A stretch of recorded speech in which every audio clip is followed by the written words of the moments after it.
اردو ادب کی کوئی بھی صنف ہو، عالمی ادبیات کی کوئی بھی جہت ہو اور معیار ادب کا کوئی بھی اسلوب ہو، ہر جگہ شاعر مزدور احسان دانش کا نام ضرور دکھائی دے گا۔ احسان دانش اردو ادب کے ایک درخشاں عہد کی نشانی ہیں، جنہوں نے ساری عمر مزدوروں کے حق میں آواز بلند کی۔ ان کا پورا نام احسان الحق اور تخلص احسان تھا، لیکن ادبی حلقوں میں احسان دانش کے نام سے معروف ہوئے۔ آپ کے والد قاضی دانش علی ایک درویش صفت اور بلند کردار انسان تھے۔ احسان دانش 2 فروری 1914 میں پیدا ہوئے۔ کاندلہ ضلع مظفر نگر میں اپنے نانا ابو علی شاہ کے ہاں پرورش پائی۔ مالی حالت پتلی تھی، زرعی زمین کا ایک چھوٹا سا ٹکڑا ہی کل سرمایہ تھا، جو خاندان کی گزر بسر کے لیے ناکافی تھا۔ غربت اتنی تھی کہ نئے اور دھلے ہوئے کپڑے ایک مٹکے میں رکھ دیے جاتے اور عید یا کسی تہوار کے موقع پر احسان کی والدہ وہی کپڑے سلوٹیں کھول کھول کر انہیں پہنایا کرتی۔ کئی بار تو یہ نوبت آ جاتی کہ سالن کی جگہ پانی میں بھگو کر روٹی کھانا پڑتی۔ احسان دانش کو پڑھنے لکھنے کا شوق تو بہت تھا، لیکن خاندانی غربت کی وجہ سے 4تھی جماعت سے ہی انہیں اسکول چھوڑنا پڑا۔ اسی غربت نے انہیں لڑکپن میں ہی محنت مزدوری کرنے پر مجبور کر دیا تھا۔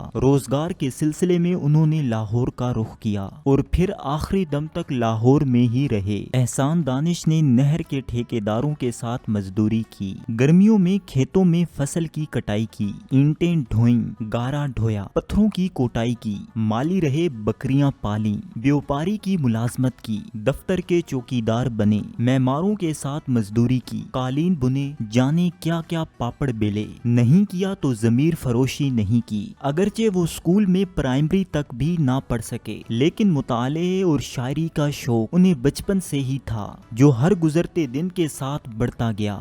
دن بھر مزدوری کے بعد وہ رات بھر جاگ کر غربت اور مزدوری سے حاصل ہونے والے تجربات کو شعروں کی شکل میں ڈھالتے۔ یہ انہی کا شعر ہے: اس مشینی دور میں درکار ہیں پتھر کے جسم، کارخانوں کے دھوئیں میں حل ہوا جاتا ہوں میں۔ احسان دانش نے اپنی پہلی غزل SPS ہال کے مشاعرے میں پڑھی، جس کے لیے انہیں ان کے دوست نے قائل کیا۔ انہوں نے شاعری کی اصلاح قاضی محمد ذکی سے لی، منشی عبدالرحیم جلال آبادی، تلوک چند، تاجور نجیب آبادی، جوش ملیسانی، منشی محمد عمر، نوح ناروی، پنڈت برج موہن سے بھی بہت کچھ سیکھا۔ احسان دانش مزنگ لاہور میں ایک بک ڈیپو میں 20 روپے ماہانہ پر ملازمت کرنے کے علاوہ لاہور کی ہیرا منڈی میں طوائفوں کے خطوط لکھنے کے لیے ایک منشی کی حیثیت سے بھی بیٹھا کرتے تھے۔ وہیں ایک طوائف سے عشق ہو گیا۔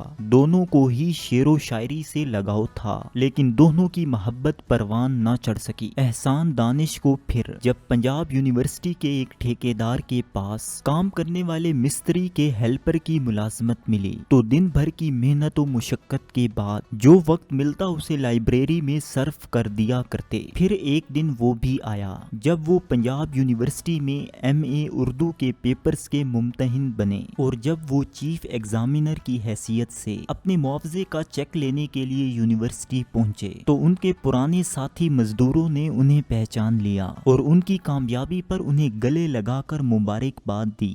احسان دانش کو جب لاہور کی مشہور شملہ پہاڑی کی چوکیداری کی ملازمت ملی، تو انہیں آرام سے پڑھنے لکھنے کا موقع ملا، جس کے نتیجے میں ان کی شاعری ادبی رسائل اور مختلف جریدوں میں شائع ہو کر مقبول ہونے لگی۔ پھر وہ مشاعروں میں شرکت کرنے لگے، جس سے ان کی شہرت بڑھنے لگی۔ روزی روٹی کے چکر نے احسان دانش کو سرمایہ داروں اور ان کی ذہنیت سے بدزن کر دیا۔ وہ مزدور تھے، اس لیے مزدور اور اس کی عظمت کے ترانے لکھتے رہے، گاتے رہے اور شاعر مزدور کے نام سے مشہور ہو گئے۔ ایک بار احسان کو امرتسر سے بزم شورش کا دعوت نامہ موصول ہوا۔ جب آپ وہاں پہنچے تو حالت ایسی تھی کہ کسی نے انہیں شاعر ہی تسلیم نہ کیا اور انہیں ہال کے اندر جانے سے روک دیا گیا۔ پھر ڈاکٹر شفاعت علی کی مداخلت پر انہیں ہال میں جانے کی اجازت مل گئی۔ جب ان کی باری آئی تو اسٹیج سیکرٹری نے بھی ناک بھوں چڑھا کر دعوت کلام دی۔ ادھر مگر حاضرین مشاعرہ نے ہوٹنگ شروع کر دی، لیکن جب احسان دانش نے ترنم کے ساتھ پہلا ہی شعر پڑھا تو سب پر ایک سکتے کا عالم طاری ہو گیا اور دوسرے شعر پر داد و تحسین کے پھول برسنے لگے۔ احسان دانش نے غزل ختم کی اور مقطع پڑھ کر وہیں زمین پر جا بیٹھے، مگر مجمع تھا کہ مقرر کی ضد لگائے بیٹھا تھا، سونے اور چاندی کے تمغوں اور نقد انعام کے علاوہ۔ احسان دانش کو اس مشاعرے میں بزم شورش کی طرف سے شاعر فطرت کا خطاب بھی دیا گیا، جو دے رہے ہو زمیں کو وہی زمیں دے گی، ببول بوئے تو کیسے گلاب نکلے گا۔ احسان دانش کو اردو ادب میں ایک انتہائی معتبر بزرگ، ان کی انشا پردازی کے بڑے دلکش نمونے ملتے ہیں۔ وہ نظم کے ساتھ ساتھ نثر کے استعمال میں بھی الفاظ کے انتخاب میں بے مثال کرینہ رکھتے تھے۔ ان کے قلم میں کاٹ ہے۔ انہوں نے فطرت کی رنگینیوں اور رعنائیوں کو بڑے قریب سے دیکھا۔ محنت کشوں کی آواز بننے کے ساتھ ساتھ انہوں نے انسانی جذبات کی عکاسی بھی بڑے خوبصورت انداز میں کی۔ لکھتے ہیں، آج اس نے ہنس کے یوں پوچھا مزاج، عمر بھر کے رنج و غم یاد آ گئے۔ انارکلی میں احسان دانش کی رہائش گاہ ادیبوں اور شاعروں کی اماج گاہ ہوتی تھی۔ ان کے ہاں اکثر آنے والوں میں فیض احمد فیض، سجاد باقر رضوی، احمد ندیم قاسمی، ناصر کاظمی وغیرہ کے نام قابل ذکر ہیں۔ وہ ایک سیلف میڈ انسان تھے جن کی زندگی ہمیں بتاتی ہے کہ وہ لوگ جو دنیا میں چاندی کا چمچ منہ میں لے کر پیدا نہیں ہوتے ہیں، وہ مایوس بالکل نہ ہوں، بلکہ محنت اور مشقت کو اپنا شعار بنائیں۔ وہ محض شاعر ہی نہیں بلکہ ایک وسیع المطالعہ دانشور اور اسکالر بھی تھے، جنہوں نے اردو لسانیات اور لغات کے میدان میں بھی گراں قدر خدمات انجام دی ہیں۔ انہوں نے زندگی کی تلخیوں کا زہر پیا تھا اور وہ اس حقیقت سے بخوبی آشنا تھے کہ دکھ کیا ہوتا ہے۔ اردو ادب میں کتنے ہی ایسے نام ہوں گے